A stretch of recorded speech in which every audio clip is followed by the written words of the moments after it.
now.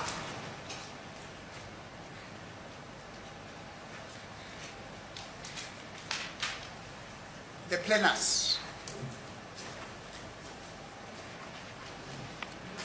Who were the planners of this plot? My Lord, what we have, and we have in terms of the statements that we touch base on, we have it in the confession of accused 2, is the accused before court that we can place in the hostel. The name of Ms. Kelly Khumalo as a trigger point is mentioned, but she's not at the hostel, so the only people that are placed at Basutono hostel is the 5 accused, my Lord.